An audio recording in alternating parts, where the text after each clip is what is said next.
So now I lost.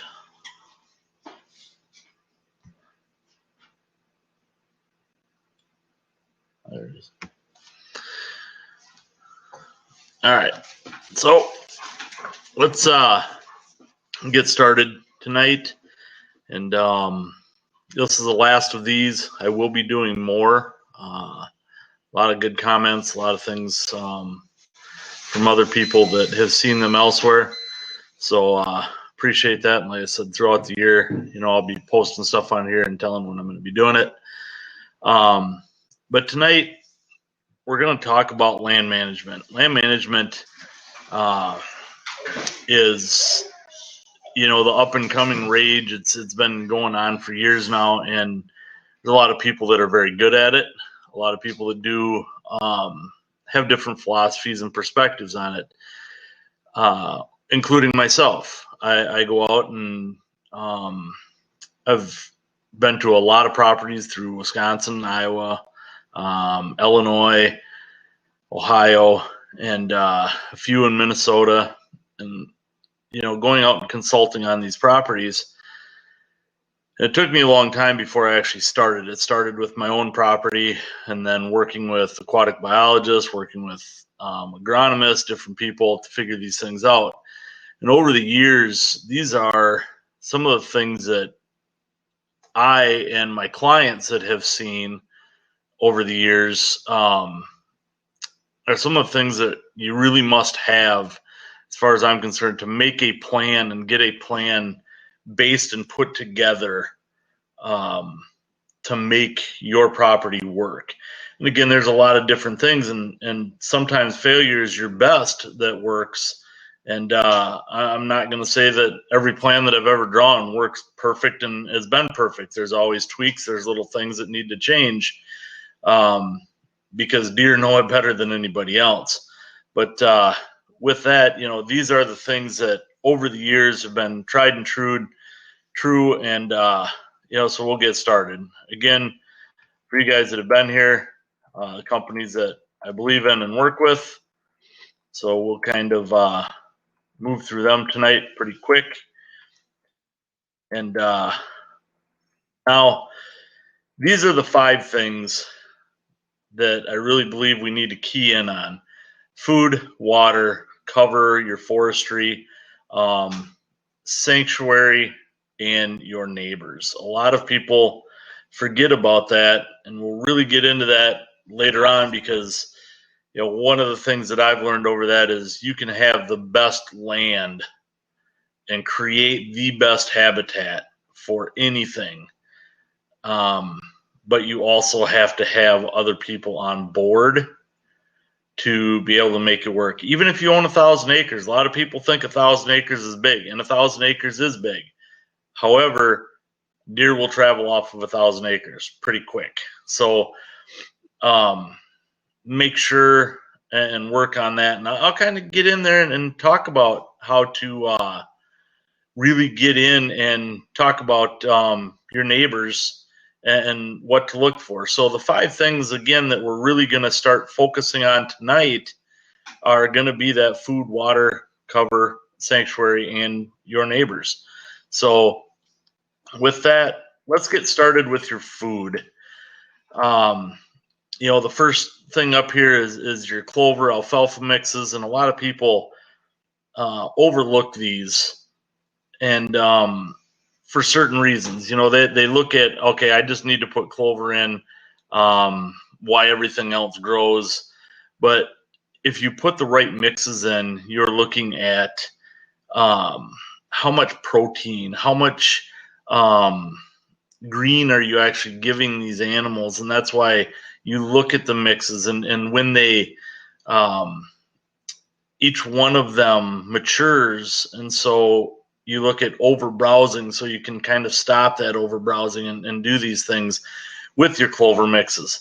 So what you're trying to do, and we'll touch on that, get in depth here shortly, but what we're trying to do with your food sources, with all of them, is you want to provide that year-round food source for deer. Sometimes it's almost impossible depending on the size of property you have, but you can do your best and try your best to provide that 365-day food source. Why do we want to do that? We want to attract whole deer on your property as much and as long as possible. Why? It gives us an opportunity to observe the deer. It lets us look at these deer through either optics. I'll take my optics. I'll take a vortex spotting scope, sit out on the edge of that field and look and see what's coming throughout the summer, see what happens. Because right now, that's starting to change as the beans are dying off and the silk is drying up, like we talked about a couple seminars ago. These deer are going to start moving now, and they started moving off those fields to your clover, to your alfalfas, to different your higher protein sources right now. So then you move those to your cameras and you look, and it gives you that to observe deer, especially if you're looking at growing a mature deer herd. So you want to be able to observe those so you can look from year to year to year and know what deer is still frequenting what place and how old they've become and the changes they've made. Also, this creates one of the number one, or the number one thing, not one of the number one thing I believe that you need, and that is to create a stand location that you can actually access to hunt.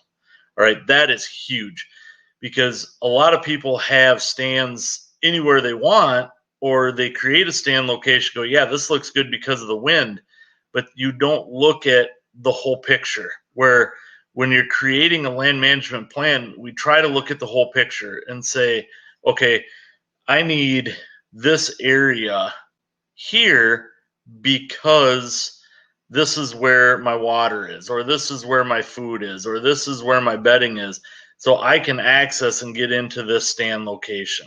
Okay, so that's what you need to look at, especially what food is there, how can I access this? And sometimes that food is your access, whether it's corn, whether it's sorghum, tall sorghum, something like that. That is going to be your access to create a pathway to that stand location. Okay. But these are your advantages to your food sources, is creating these things to give you that year round to hold deer and observe these deer.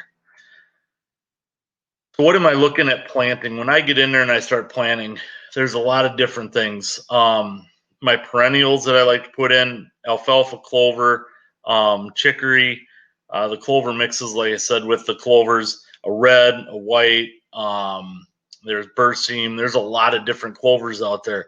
They all mature at different times, so try to get one with a good mix in it.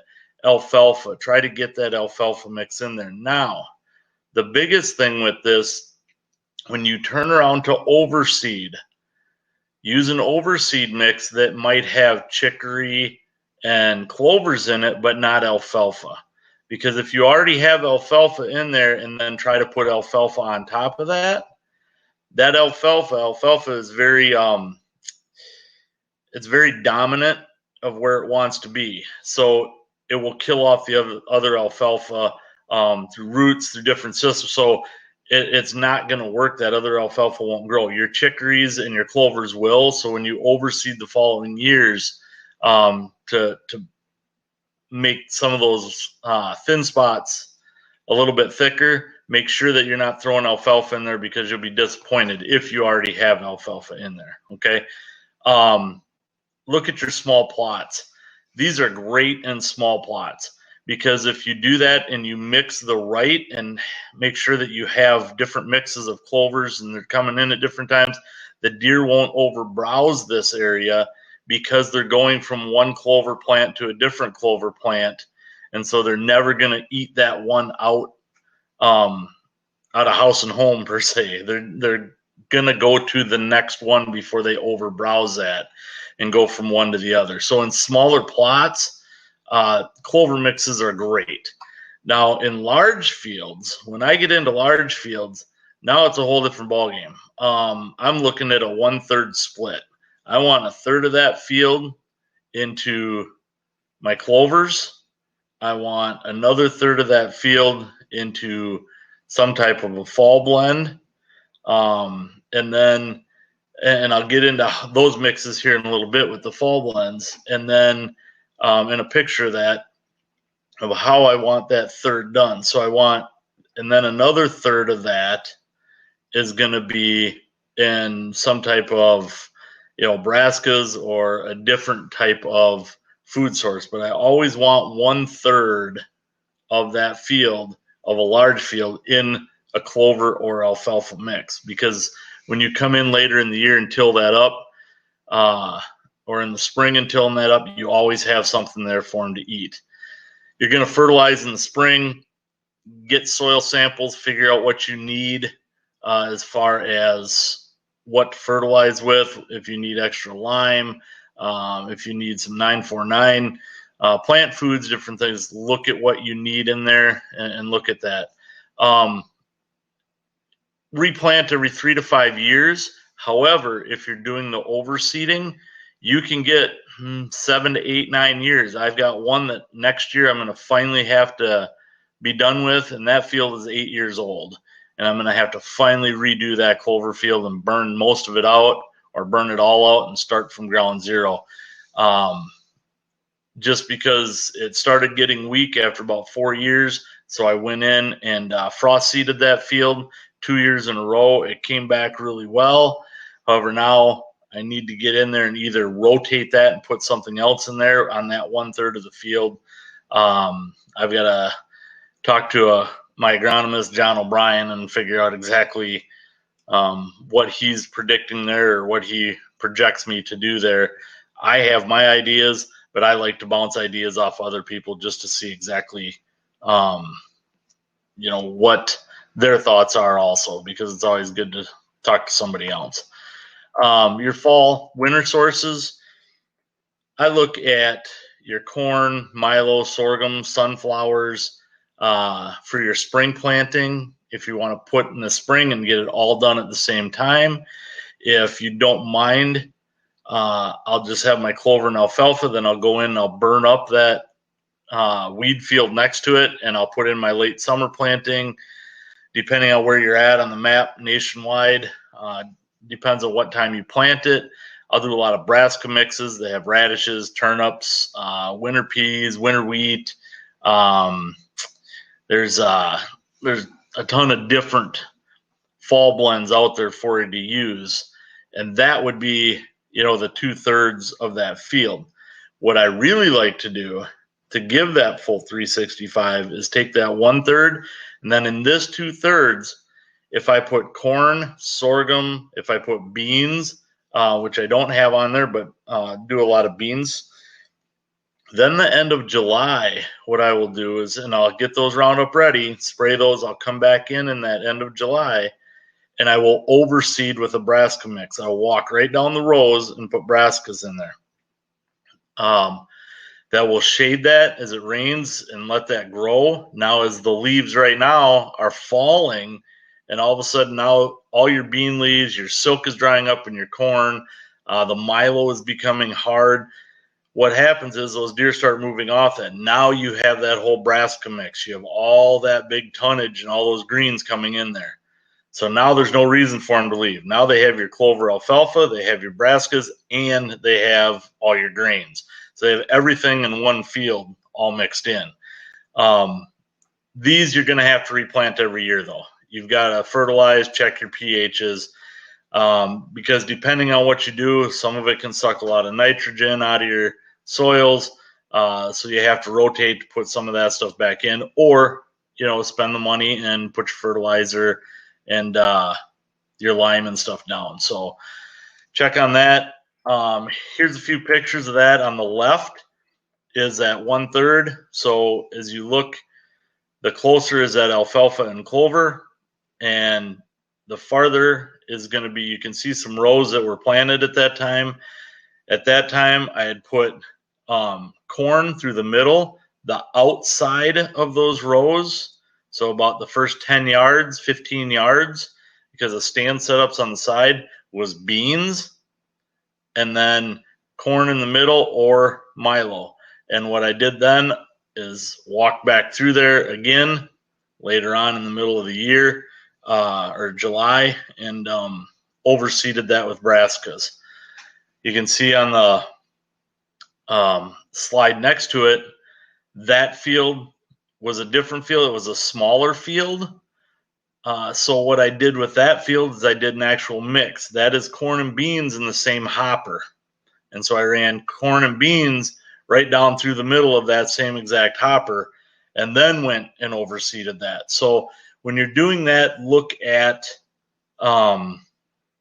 mixing those also on a smaller field so that one won't get, overbrowsed more than the other. So, and I see a few guys jumping in and out of here later. If you miss anything or felt like you missed anything here within a week, I will have this up on our YouTube page. So anything that you feel like you missed or want to go back and check out, everything will be on that YouTube page.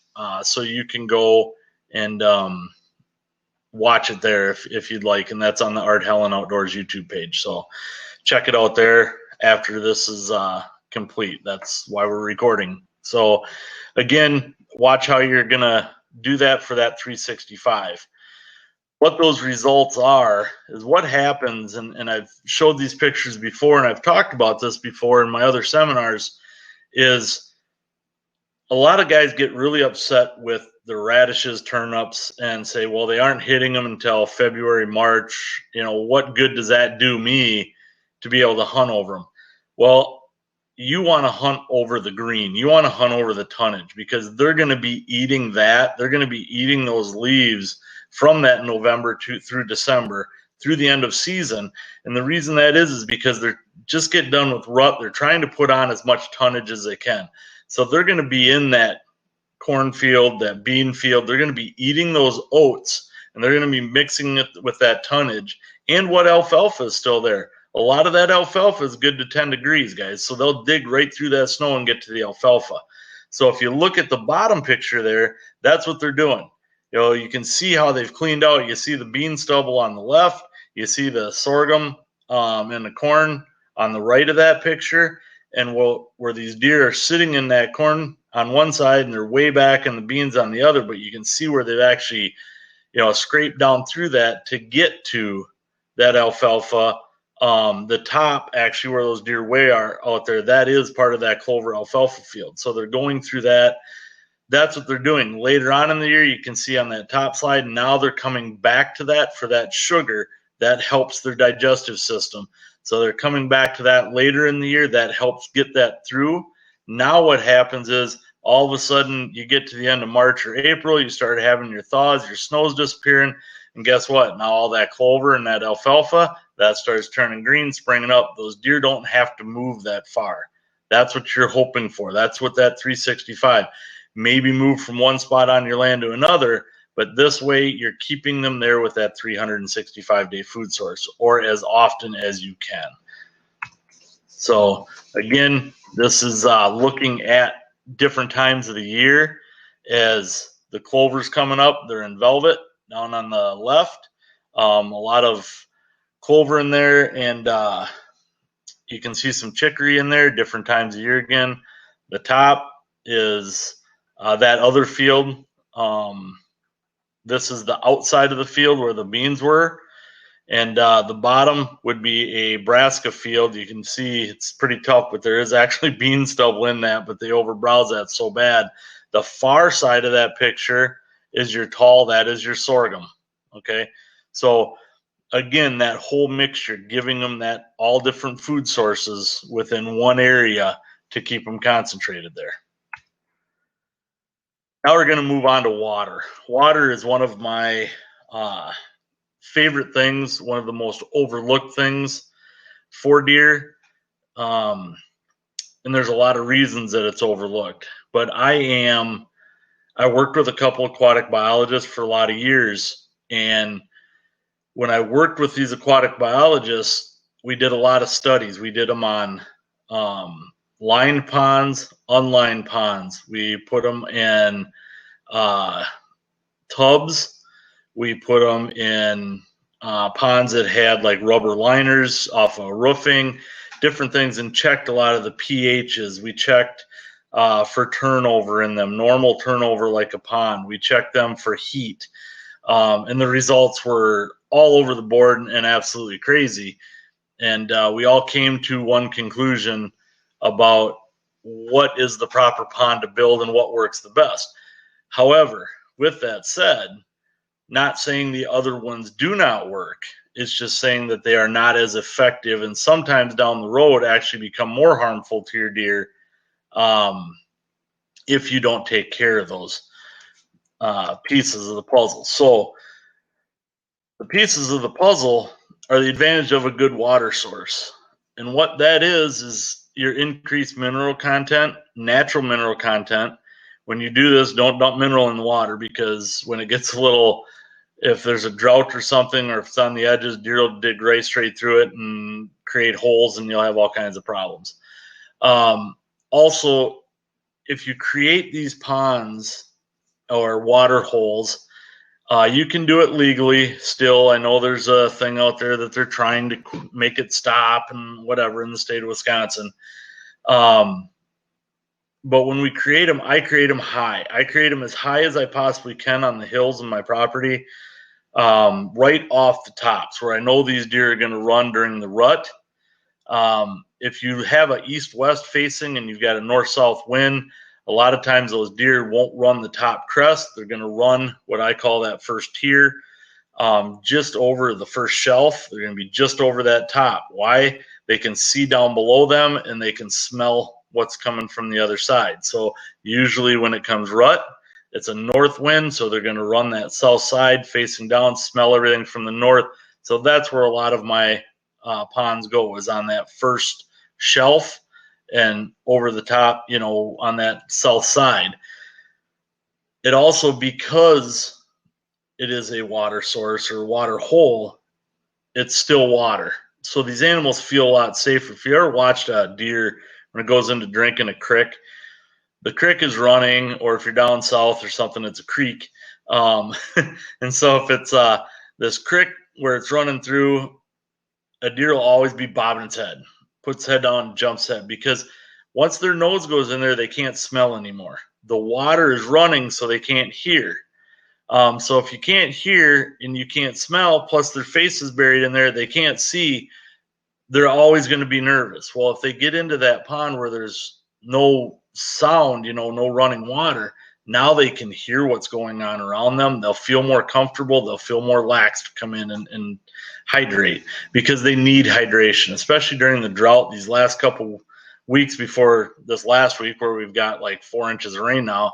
But prior to that here, we didn't have rain for 3.5 weeks. So my ponds, my cameras were just exploding on those ponds. I mean, I would take literally 1,000 to 1,500 pictures every 5 days.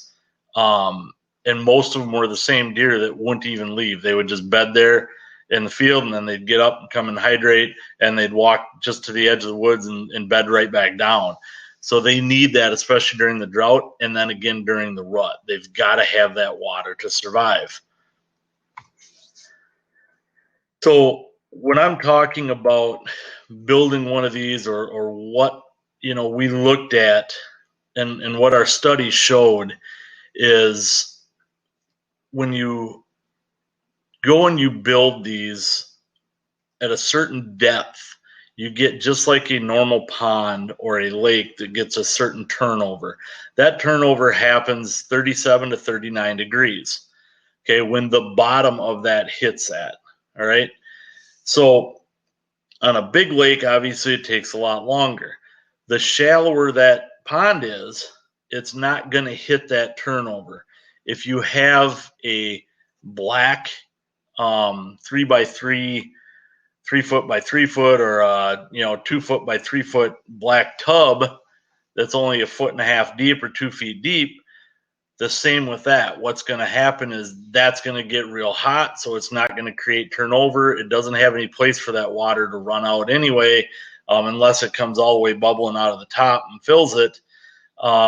So it's not going to create that turnover. So what's in there is in there. And what happens with that is, what we found out is it creates a lot of bacteria. And And so for the first 2-3 years, it's great because of, the winters and stuff. Now, what we found out is if you're going to use a black tub, about every 2 to 3 years, take that tub out. Pull it out, tip it over. If you don't want to pull it out, leave it there, get the water out of it somehow, and clean that thing out. Get rid of all that slime and bacteria that's in there, because it's not helping the deer population or animal population at all. It could be hurting them. We've tested this by putting tubs. We put 3 different ponds side by side, one with a rubber roof. And the problem with that was all the toxins in the rubber roof that they put in with all the oils and coatings and different things. And after a while, that would seep through and come out. And then the water would turn different things and, again, get bad for those animals. So after that first 2-3 years where they worked great, all of a sudden the numbers started slowly digressing from what animals were coming into those. Once you clean those, got them clean, started again, put a branch in there so you don't get dead critters in there, then all of a sudden they started coming back to life again. Our ponds have stayed steady now for approximately 10 years that we've been doing this and had these in. 15 by 15 or 20 by 20 foot ponds that are anywhere from 3.5 to 4 feet I put on here up to 5 feet deep. The reason that I don't like going a lot more than 5 feet is because a lot of times these deer will actually go right into it. I've seen them. I've got a 6-foot pond where I've seen them go in and actually swim in there because it's too deep, where a lot of them like to just walk in and get into that right up to just below their back line, their neck, cool off and sit in there and cool down over the summer. So that's why I like that 3.5, 4 feet deep. And it also, you need to get past that 3.5 feet deep to start getting a proper turnover that doesn't turn over every other day in the spring. So what you're trying to do in the spring is that's when you need that turnover the most, because what happens is over the winter, all that plant protein, all the protein that's run into there, into that pond. So if you've done some mowing or whatever around clover fields, if you have a clover field around it, and those go into there, that protein, that natural protein or runoff from the soil, the protein that's in there, goes into the bottom of that pond. And when it sits at the bottom of that pond, that ice compacts that in there over the winter. Then as that thaws, that comes out. And then what happens is when that hits that turnover, that 37 to 39 degrees, all of a sudden that pulls all that back up. So you get that green kind of a slime film on top, usually, in that end of April, first part of May. Well, you look at that, that's a lot of fawns are being born. You've got turkey poults running around. You've got bucks are starting to grow their antlers. So they need that protein. They need that mineral content that's in there. And they come in there and they start sucking that stuff right off the top. Now, if that's there in the middle of the summer, sometimes that can be bad depending on what it is. But a lot of that will clear up once you get into the end of May and June, because that turnover has then occurred. You've got that fresh water on the bottom, and now it's sitting on the bottom because it's hot. Now what's happening, especially it's getting so cold out, what'll happen here is sometime in October, more than likely when it starts freezing at nights, that pond's going to turn over one more time. And it's going to give you all that mineral and stuff about just before rut or during that rut, and they need that source at that time. And so looking at that, when we build those, they're the biggest reasons that I build them this way, is because of the benefits to your wildlife over that little tub. And again, they work. There's certain things that work. However, for best benefit, longevity, this overall is great for your wildlife. So how do you build them then? Well, you look at materials. There's bentonite, there's common clay. If you're down here in the southern part of Wisconsin, common clay is abundant.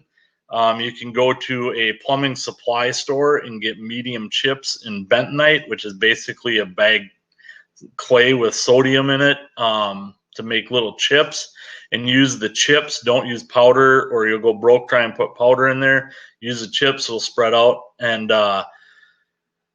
so that's one way to build them. The thing is I found out that lasts for about, unless you have a lot of common clay and build them with bentonite, that lasts for about 5 to 6 years. Then the deer are going to poke a lot of holes through it. Sooner or later, just because of the freeze and thaw throughout this area, it happens. You get into the northern part where there's sand country in certain areas, it's very, very difficult to get bentonite to hold at all, unless you spend thousands and thousands of dollars. So I use specialty pond liners and mats, and the reason I do that is cost effectiveness. It costs me about $500 to $600 to build a 15 by 15 or 20 by 20 pond. I have my own tractor, so I can dig, and access to a skid steer, so I can dig my own hole to put the pond in, and then lay this down and do what I need to do with it. So I look at longevity and say, okay, well, it might cost me $300-400 in bentonite, but if I only get 5 years out of it, where the specialty pond liners that are a woven liner and they're very, very thin have a 20-year guarantee with them. And I've never had a problem with them. I've never had anything poke a hole in them.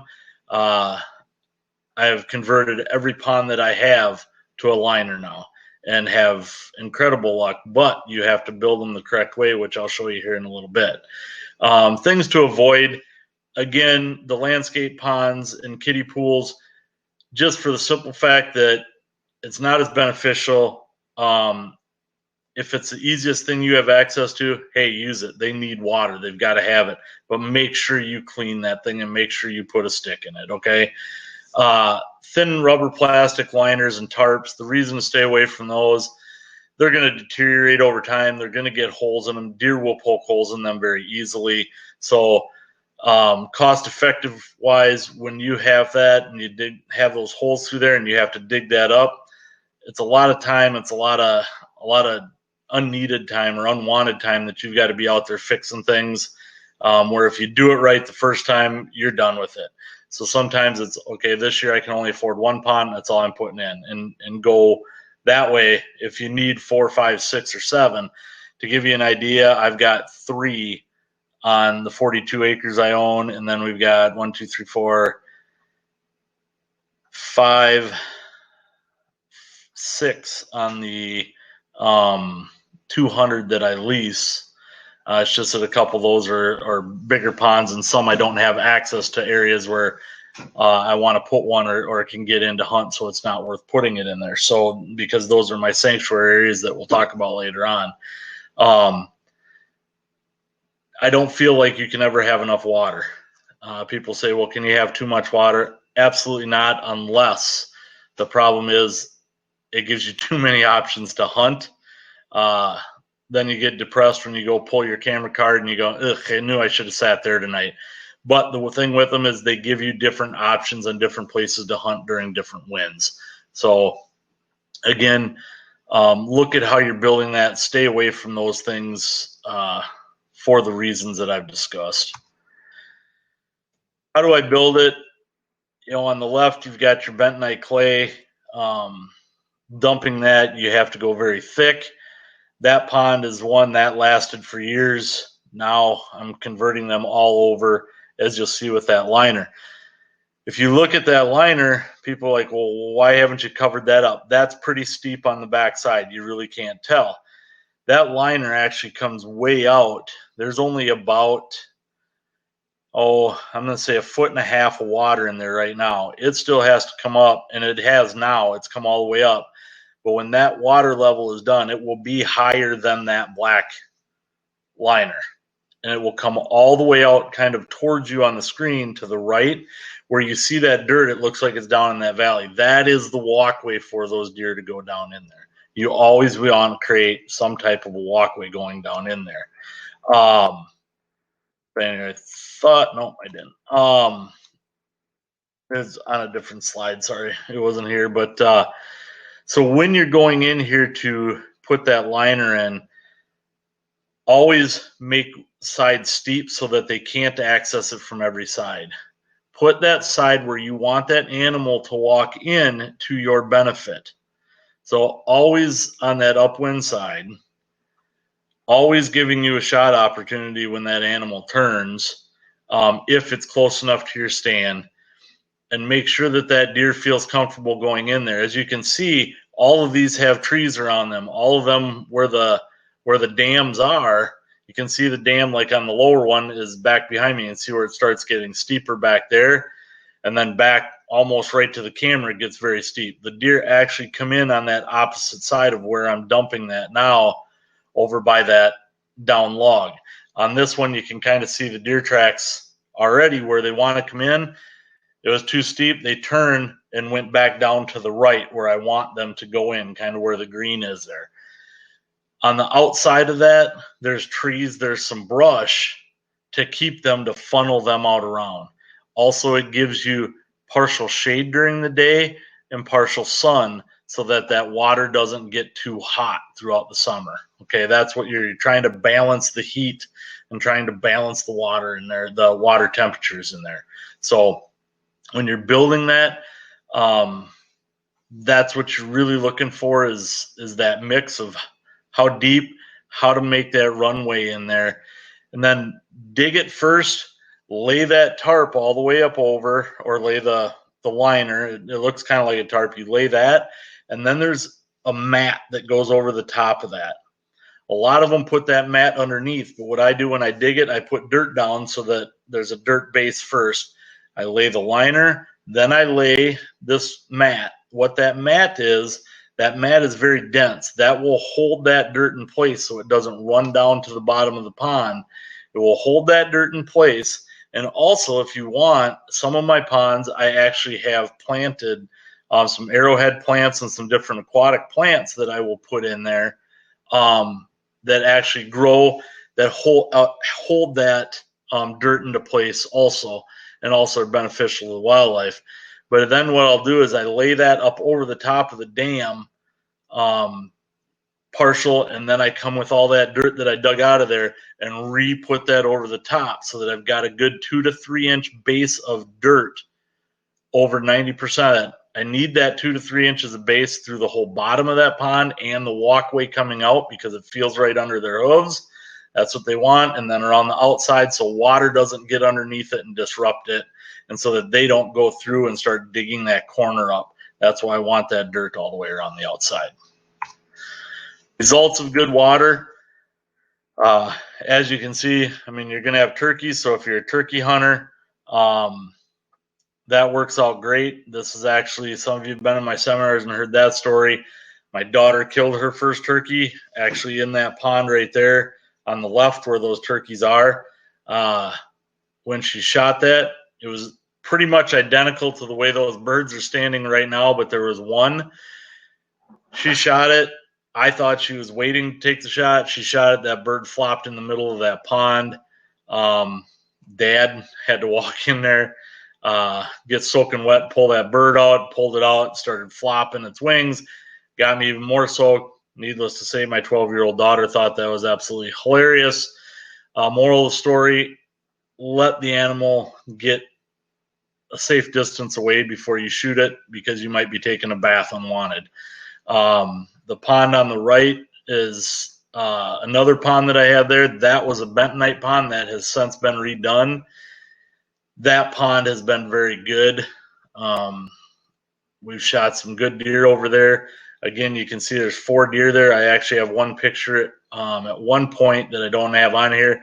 It's got 5 bucks surrounding one doe in there. All 5 bucks are standing in the water. It's the 2nd of November. Three of the 5 bucks are drinking. She's drinking. When she was done, they pushed her back out and resumed chasing her. So they will use those a lot come the rut. So make sure you have good water with good pHs. You can look at these deer all year. You look at this deer here. This was in July. Again, that's where most of my cameras are. I look at that deer in July. I look at him, opening week of bow season back in 2015. So I watched that deer for, a couple years grow up like that. And we ended up killing that deer the following year. I guess it would be 16 on the bottom. So it is the following year on the bottom, and that was the year that we ended up killing that deer. So again, watching from year to year, and that's kind of what we've done. This is that field that I had to redo, and now I have to completely spray it out and redo it. But that's the advantage of water. So now we've covered our food and our water. The third thing is look at your forestry. Okay, forestry is huge, and how and what you do with it. So, or your timber stand improvement. Your cover, your timber stand improvement, what TSI is, or when people talk about TSI, is timber stand improvement. What that is that is a more healthy, good tree, if you want to say it, which equals increased food production. So if you're talking about oaks, black oaks, red oaks, white oaks, it doesn't matter. Apple trees, you're looking at persimmon trees if you've got those planted, different things. What that does is that increases that food production. It also, what it does when you down the timber now creates your bedding areas, and it also creates new browse for those animals, which is, again, increased food production. And so you have to be careful of what you're cutting and what you're not cutting, because what this does for your undergrowth, it creates that real thick cover and new browse. So when you cut elm trees, you don't want to cut that elm tree and have that as your new, and lay that down and have that stump sprout, because it doesn't do you any good. It's not good browse. It's not, so it's great morels, but so a lot of those you have to girdle. You girdle it and you leave that standing. They can stand for 6-7 years dead and create great mushroom hunting for you. But also what happens, because an elm is so heavy, if you cut that down and you have a couple of small oaks close by and that falls on them, that'll break those or hurt them. The same with walnut trees, where if you girdle that, it gives that other tree 5-6 years to grow, get stronger and better before that tree dries out and blows over and dies, or you end up cutting it up for firewood. So, it all depends on what kind of tree you have for that good, healthy tree. You're looking at your oaks. If you're into, some hoping to make some money off the farms, your walnut trees. So you're trying to get those trees as your good trees to increase that stuff. And again, really create that undergrowth, because it creates great thick cover. And so when you're talking timber stand improvement, are we talking stump cutting or hinge cutting? Which one is best? This is the big argument between land managers out there. The big thing is hinge cutting. Everybody and their brother wants to hinge cut because they see it on YouTube, because there's certain people out there that have been doing it forever, built a name for them, that this is what they need to do, is hinge cut. There are certain areas that you need to hinge cut. However, if you're looking at the longevity of your property and keeping it forever, I recommend stump cutting or timber stand improvement over hinge cutting. Why? Because the normal person, you, me, everybody else, we can do this. Where hinge cutting, you have to do it right. And if you don't do it right, you hurt your property more than you help it. Okay. So, and it's also your tree types and what you're doing. So a stump cut, you can go in and you take that stunted oak tree, or you take your bad walnut tree, whatever tree it is that's a good tree that you need to get out of there, and you cut it 2 inches off the ground. And you do this between January and the first part of April through, the Midwest. Before that tree comes alive, you cut that, you leave the other lay there. Well, it's already got buds on it because of that. So that creates your food source. And now you have the stump sitting there. What happens then is in the spring, all this sunlight hits. So all this stuff that's been dormant in the soil starts to grow. Your tree tries to come back alive and says, what happened to me? So it starts shooting what's called stump sprouts.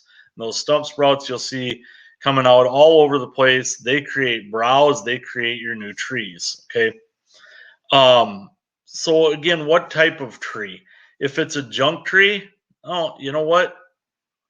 It doesn't matter. I don't care if you hinge cut it, if you cut it out completely. A lot of times those junk trees, I want them completely cut out, and then I'm going to go in and I'm going to treat that with something so that it doesn't grow back at all, so that I get good trees and more sunlight to the ground to create better ground cover.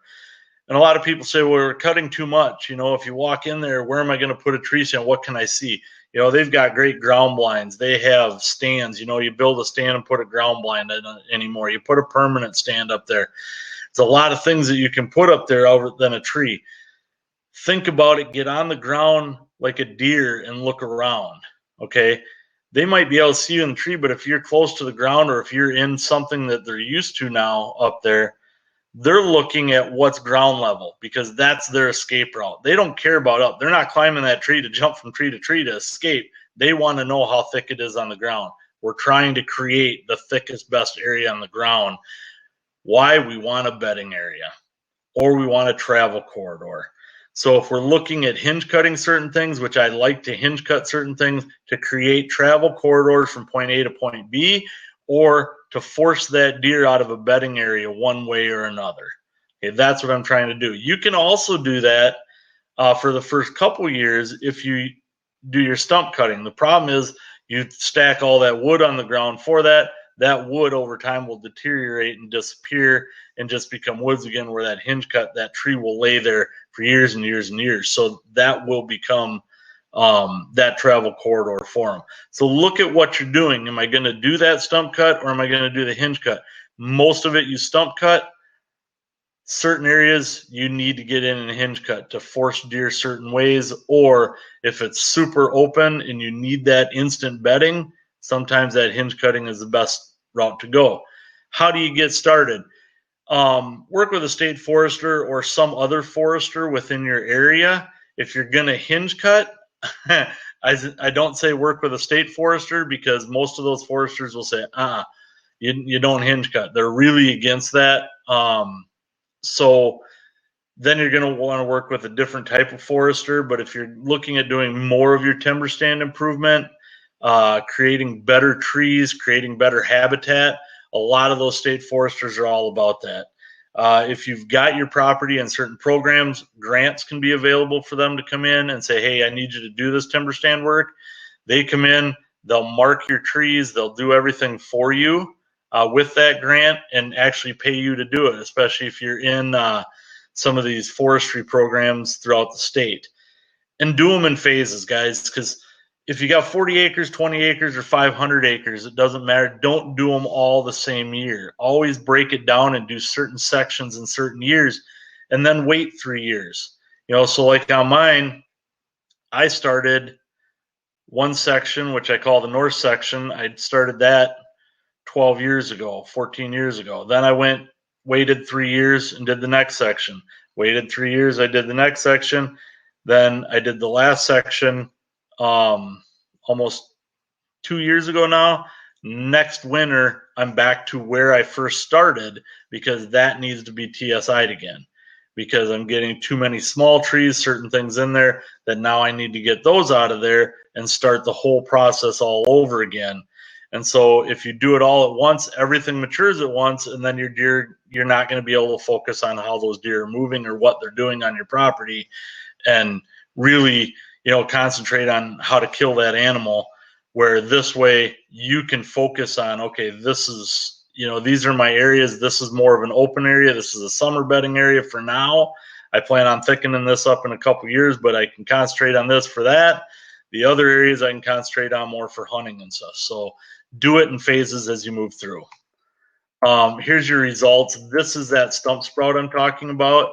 This is a stunted oak tree that we had cut, and if you can see all the deer tracks around this, and what they're doing is they come in because those oak leaves don't fall, so they're eating that browse all winter long, and they're eating that stump, because in the winter they stomach turns a little bit and they need to focus on that browse and that sawdust. And I'll tell you what, you cut down these trees, they will come in and start lapping that sawdust up like it's water in the winter. And within a day or two, they're there. And I've been fortunate to be in the deer collar program down here. And so I've actually watched that and seen how deer, okay, I do a timber stand improvement on a 3-acre piece, and I can watch deer from 15 acres away find that and move into there. And they don't leave there, especially when it gets really cold, because now you've created everything for them.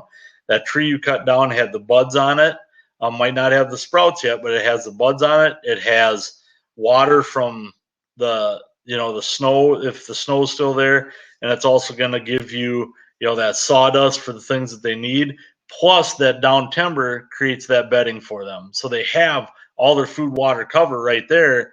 So that's where they're going to focus on to get through the rest of the winter and help conserve that energy. So I tell guys that if you're in an area that you can't feed deer, if you're not feeding deer year round, dumping corn, different things, like we can't do any of that here in the CWD areas in southern Wisconsin. I tell guys all the time, they're like, man, we're having such a hard winter. What are we going to do? I said, go cut down a couple trees. They look at me and laugh. I'm like, I'm serious. You go cut a couple trees. That will give them a ton of browse. It'll give them their cover. It'll give them everything they need. They go out and cut trees, and they're like, man, it's crazy. I've got deer in there, within 48 hours to 3 days. And all of a sudden, now these deer are just hanging in there eating that. And I'm like, that's what they need. That helps conserve their energy. So these are the results that you will get out of doing that stuff at that time of year. And it's very good and very healthy for your animals. Here, this is that browse. At first, I thought this was rabbits chewing this till I got in there and really concentrated and looked. These are all the tops of the trees that I had cut and were laying there. It's all the buds. They're stripping all that bark and all those buds off of there.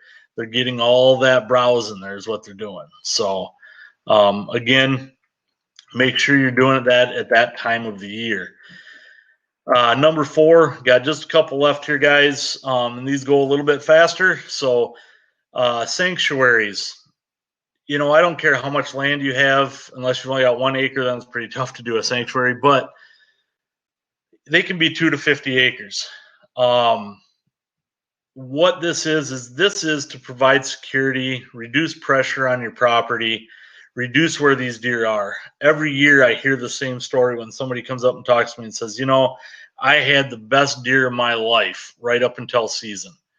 And then 2 weeks before season, I really wanted to figure out where that deer was. So I was in there and I was checking my cameras and I was doing this and that, and he just disappeared. Guys, don't be doing that. Okay. And not only in your sanctuary, but anywhere, because the more you're in there checking that, the smarter these old deer are, the farther they disappear from you. And if they disappear like that, it's that same story that I was starting to tell you, is all of a sudden what happens, your neighbor or the neighbor 2 farms over that shows up at his property one time a year, comes up rifle season and says, man, I just shot the biggest deer I've ever killed in my life. Have you ever seen this deer? And you look at it and go, oh, man, I haven't seen that deer since just before season. Well, that deer moved because you were putting too much pressure on him. Might only move 20 acres or 40 acres, but went to where there was no pressure at all, okay? That's what he's going to do until the rut comes. They're going to move at nights. They're going to move slow coming out of there, especially if you put food and water in there. So don't do that. Any sanctuary, do not put any type of food or water. Just provide the thickest cover you can possibly put on that section of land. Make it so you can get around that to hunt. Make it if you have to put, some type of hinge cut along the side so that it blocks so you can get by that to hunt the edges of these on the right winds, because you want to put all your food, water cover, or your food and water, on your cover, your food and water on the outsides of these. Draw that deer out of those sanctuaries is what you're trying to do. Have his place so he feels good and secure, and then where he can move out.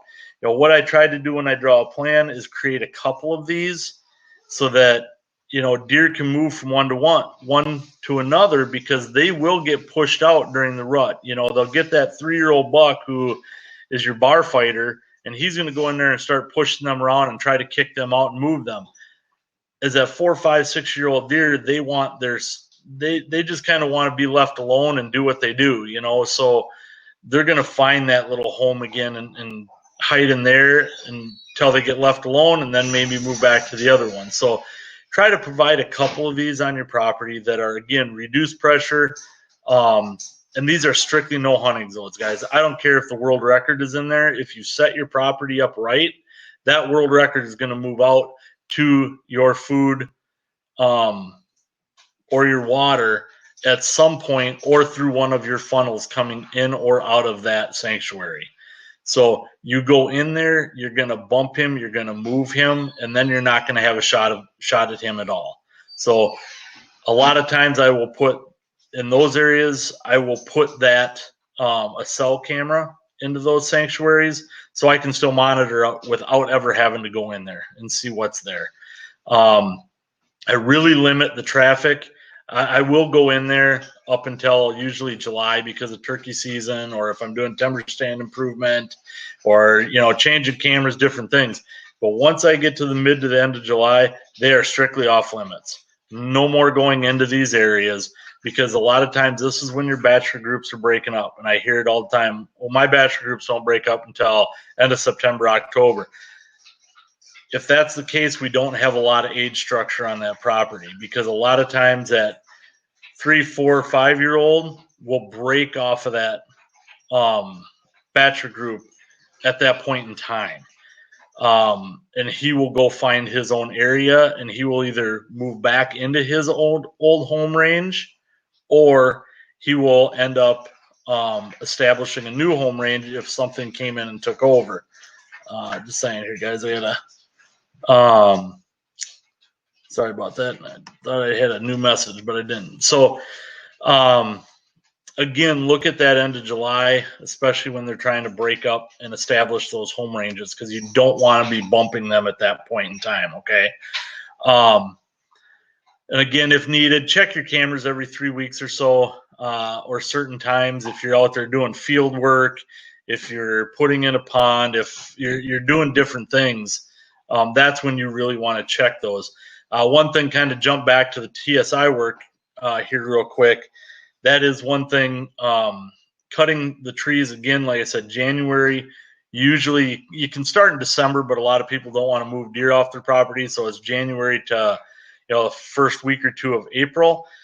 Also look at your restrictions, because a lot of times, especially with the oak wilt now throughout the state of Wisconsin, southern Minnesota, Iowa, parts of Illinois, there's a huge restriction on when you can and cannot cut oak trees. And I'm going to tell you what, if you cut it at the wrong time and develop oak wilt, not only are you going to be upset, but so are your neighbors within a 3 to 5 mile range. So please look at that, because if you kill all your oak trees and all your neighbors' oak trees, the next part of this seminar is not going to go very well for you. All right, with the neighbor thing. So be careful in when you're cutting certain trees. And if you don't know, please talk to the forester. So, and again, checking your cameras certain times of the day, rain, midday. I like the rain because it's washing away your scent, everything else. I also try to get to all of them on either an ATV, my truck, or on my tractor. That way, the animals aren't so jumpy. And if I see one laying there that's not in a bedding area, that just happened to be moving through and got tired or whatever is out of the ordinary that day, I can continue drive right past that. More than likely, they won't spook off. They'll watch me drive by, and then they'll get up and move. Where if I'm walking through, they're going to see me, they're going to smell me, and things aren't going to be good.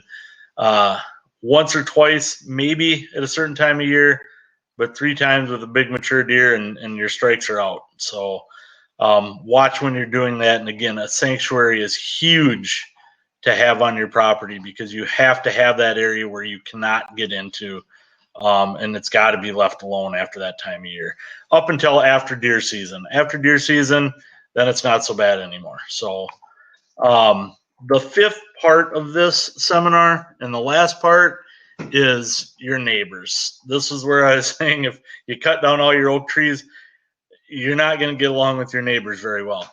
And sometimes it's very difficult, guys, because there's a lot of guys that do management that say, well, you can't shoot a deer unless it's 150 inches or 160, or if it's got this many points, whatever.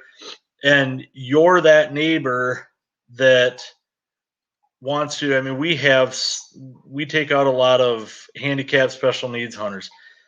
We don't have a lot of restrictions. We have certain deer because we look at all these deer and say, okay, this deer isn't as good genetically as a 3-year-old as this deer, or this is.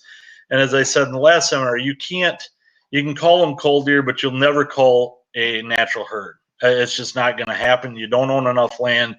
But it makes us feel better when we're doing land, when we're managers like myself, to say that word cull deer, it just makes us feel better and helps us sleep at night.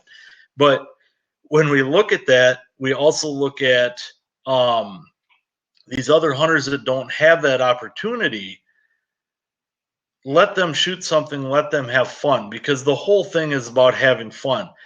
Quality deer management, and not the quality deer management as a lot of people know it. They associate QDMA, the organization, with people that have started quality deer management and called it quality deer management. They're two different things. Okay, QDMA as an organization does a lot of things that are correct and right for the deer herd, where a lot of people say, well, we're doing quality deer management, that looked at it in a whole different way and took bits and pieces of it and kind of made it their own and said, you know what, you can't shoot a deer unless it's this. We don't shoot does. We don't shoot. No, the real goal for quality deer management is to have a overall healthy herd and a good herd with good mature deer in there, if that's what you really wanted. Not necessarily 5-6-year-old deer, but just an overall good, healthy age structure and numbers of deer. So a lot of these guys, though, don't look at it that way and say, I want all 5- and 6-year-old deer. And so we get mad. And I was one of those guys. I won't lie about it. I was one of those guys that got mad at that neighbor that shot that 2-year-old deer. Man, that would have been such a good deer in 2-3 years. But as I got older and more mature as I'm ever going to be, still a 10-year-old or 15-year-old at heart, I look at that and I say, I don't pay their taxes. I don't do their timber stand improvement. I don't cut their wood. I don't maintain their property. I don't buy their hunting licenses. So I really, as a landowner, don't have the right to tell my next door neighbor what to do. So I started looking at that and said, all right, well, how can we do this, to help this whole process grow? Well, get along with neighbors. So what we started doing is then we started doing a kids weekend because we were losing so many youth. So we started doing a youth weekend, and we would bring them out and have them do squirrel hunts. We'd get all the neighbors together with their youth, and we would open up the properties and go out and do squirrel hunts. And then after the squirrel hunt, we'd have a big chili cookout at the cabin or at the houses, get, the young generation to talk about their hunting experience and having fun, and get all the adults to actually know each other and talk about things and become friends. And then we would go out on a pheasant hunt. And through this process, we all became friends. And what that turned into then was sharing more photos, sharing more things of, oh, you know what? This deer would be good in another year, or this deer, I don't know if it's going to do anything. Maybe, you haven't shot a deer in a couple of years. If you want to shoot a deer, why don't you shoot that deer this year? And then there's not the hard feelings, and nobody's getting mad. And all of a sudden, it's neighbors are all helping neighbors put in food plots, helping neighbors do their timber stand improvement, and it all becomes a lot of fun again. And it's not all about just shooting a deer anymore. Now it's about the whole process. It's about, growing the deer. It's about managing the land. It's about getting along as neighbors and getting the youth involved in everything and growing them through there. So the neighbors are a huge part. So instead of walking through the door and yelling at the neighbor and saying, man, what are you doing shooting that deer? You're an idiot, this and that. I mean, it wasn't exactly what I used to say, but it's what I said in my head. And now it's like, you know what? Let's go over and talk to them and get them involved in this, or talk to them about, just growing things as neighbors and sharing pictures and doing things. And some of them it doesn't work with. And if it doesn't, you know what? They can't shoot every deer. If they only own 100 acres or 80 acres or whatever, they can't shoot every deer out there. There's only so many tags. And even if they do shoot a few of those, that helps control that age structure. Again, if you are only focusing on certain old deer, there's still a certain amount of younger deer, because if you don't shoot them, what's going to happen is they're going to push each other out of the area, and they're going to go to different areas, and you're going to lose them anyway. So sometimes it's not all that bad. So start getting along with them and do little things to provoke that, getting along with that. So, it also helps you then, and it helps them know where their food, water, and cover is. So it helps your property to maximize habitat potential of the whole deer. Again, I know my neighbors well, and now we've actually set everything up so that, okay, the one neighbor says, I'm not going in here because I know this is where your food source and stuff is, and this is how deer travel to your place. And if I go in there, I'm going to mess it up for you, because then you have to move over here and you're going to mess it up for me. So now we know where everybody's food, water, and cover is. And so instead of essentially, yes, we only hunt our own properties, but instead of just essentially hunting ours, we're hunting everybody's, because we all communicate and converse and say, where are you hunting tonight? Because the wind is this way and I don't want to mess you up. Or the wind is this way and I don't want to mess you up. And that's what it's developed over the last 15 years to become to that. And now it's improving your own property to maximize that habitat and potential to hold deer along with theirs, because you're helping each other out and getting to that point and doing these things. So the picture on the left is myself and my dad. That's his biggest deer. I talked about this in one of my other seminars and how that happened in a water hole during the rut. Still probably one of the best experiences, funnest experiences I've had as far as a text conversation and things with Dad in 30 years of hunting with him. It was an absolute blast. The gentleman on the right is my neighbor, John. And John and I, like I said, we've been neighbors for 25, 26 years. Right off the bat, no, we didn't hit it off the best. It was kind of the argument over the whole QDMA thing and different stuff. And over time, John and I are very, very good friends. He's one of my best friends that I have now. And we fish together, we hunt together. Our kids grew up doing some things together. I grew up, his kids grew up with me and helping them hunt and different things. And I've helped John put in ponds and his food sources. And that deer, I had a bunch of pictures of that deer on my place. He had them on his place. When he shot it, I'm the one who took the photos. I went over, helped him recover that deer and did the photos and stuff. And that's what it all becomes then. And, so now as John says, it's kind of fun. If I shoot a deer, like last year, I shot a pretty good deer that both of us were watching that we called Forks, a nice 5.5-year-old. When I shot that deer, I had sent John a text right away in the morning thinking he's going to say, awesome, great, I'll come over and look at it a little later, because, we're still at prime time of hunting in the morning. And I send him this text, and he's like, all right, he says, give me 5 minutes to pack all my stuff up. And then I need a little bit of time to get to the, my Ranger or my Rhino, whichever one he has, and I will be over, in his UTV.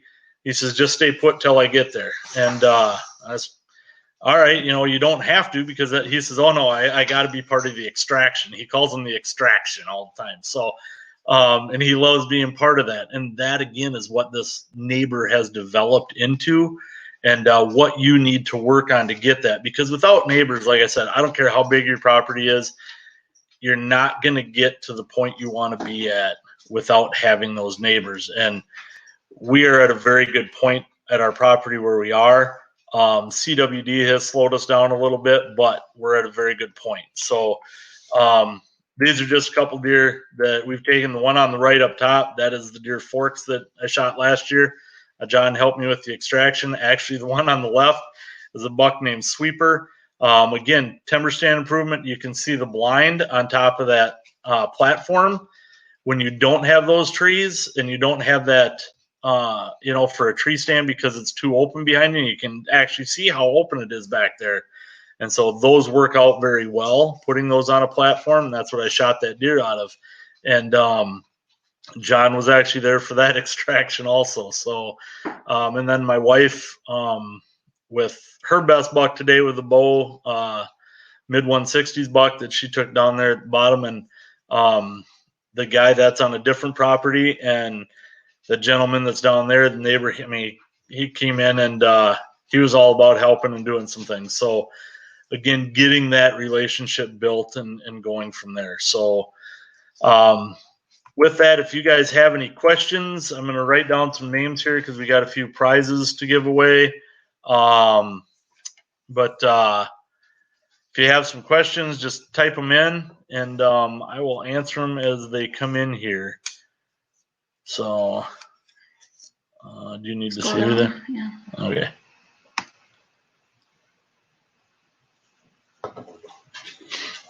So it'll be just a second here, guys. James, who's after James? Jason.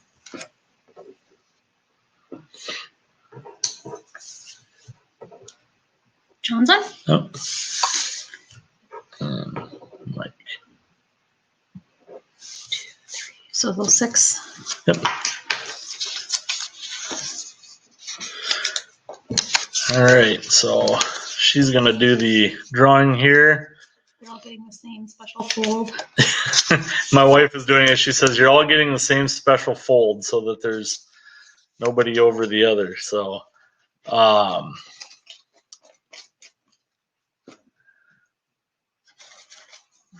she always has me go first or do the drawing. So,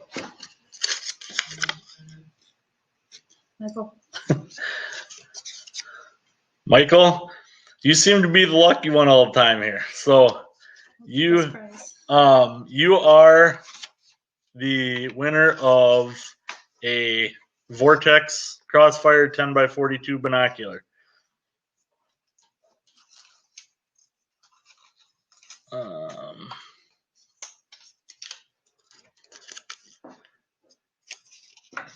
Dennis, I can't remember. Let's see. Dennis was on last week. Well, this week, Dennis, you've won a scrape stick system. And the last is the Arctic Shield gun case. The last is an Arctic Shield gun case. And that one is going to go to John. So, and if anybody's got I see some questions coming in here. How big a food plot do you need to plant? A 1/3, 1/3, 1/3. Usually what I will do with that, James, or Jim, I'm not sure how you go, if it is James or if you go by Jim, but usually I like to get at least 3/4 of an acre or larger before I start splitting them into my 1/3s.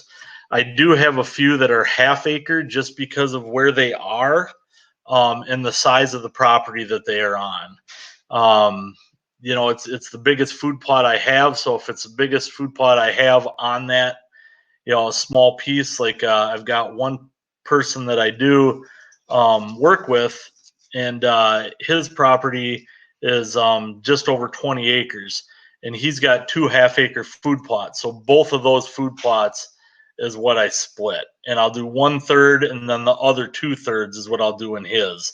And that 2/3 then, I work with, as I said earlier, I work with John O'Brien on that, and so I'll bounce a lot of stuff off of him and say, hey, looking at this, and I'll even send him some of the plans and say, hey, what do you think I should do on this, or what shouldn't I do on this as far as, a food source? Should I put in grains and should I put in brassicas, or should I just put brassicas, or should I mix them on different things? So I would say nothing smaller than that.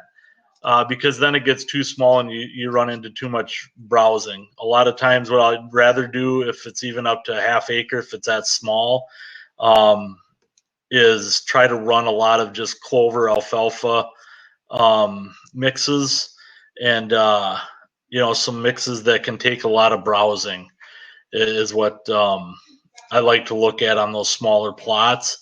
And again, I know that some of you guys, and I've said his name a couple times, I've worked with John, and I've worked with a lot of food plot companies over the years, and worked with a lot of different people. And he's probably the best agronomist that I've dealt with, or food plot, as far as getting things to grow. I've had certain areas that I can't get in to grow, and he's made them grow. So hence Grow is the name of his company. So GRO, Grandpa Ray Outdoors, Grow. But so anyway, that's what I would look at by doing that.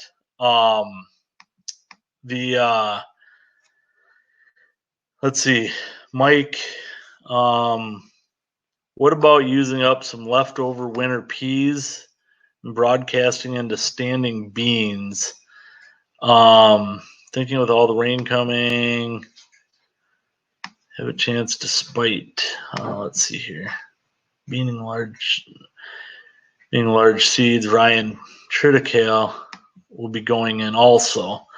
I don't know if John's still on here. If John is still on here, I personally would put it in there. But John, if you can put your 2 cents in there and just send me a message so I can let him know. The question is broadcasting into winter peas into standing beans. This late, would it still work? Like I said, right now, because as wet as it is and everything's going, I would try it.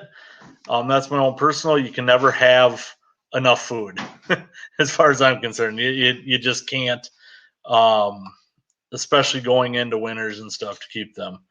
But John has just sent back and said peas are a very large seed, so very difficult to get to work at this time. Definitely triticale, rye, and wheat. He said peas this late. He said no, not unless a pea you probably have to drill in. So triticale, rye, and wheat is his expert opinion on that. So let's see here. Couple guys, I think that's all we have for questions here. I think I have everybody's addresses to be shipping things. Again, thank you to everybody. I appreciate your time. I appreciate you guys tuning in, and good luck this fall. Shoot straight. If you do have any questions for me or anything that I can help with, please shoot me a message on Facebook or go to my email, art@helinOutdoors.com. Send me an email, and I will get back to you. And send me some pictures of success. I love looking at pictures of that kind of stuff. And again, good luck to you. And I'll post on Facebook. Watch and follow me, and you'll see down the road where I'll probably be doing a couple other seminars throughout this winter. Maybe some touch more on some of this stuff with your timber stand improvement and things like that, and get a little more in detail as those times come up. And I might, if you guys want me to, I know tomorrow I've got to do a podcast on deer vocalizations, and actually thinking about doing a seminar as we get close to that October timeline, the end, first week of October or so, getting into a little bit of deer vocalization. I could do a short seminar on that if you wanted. Shoot me a message. Let me know if you want me to do something like that, and I could do that. So again, I appreciate it, everybody. Thank you. And let me know if I can help in any way. Congrats to all of our winners. And again, good luck. Shoot straight. I'm signing off.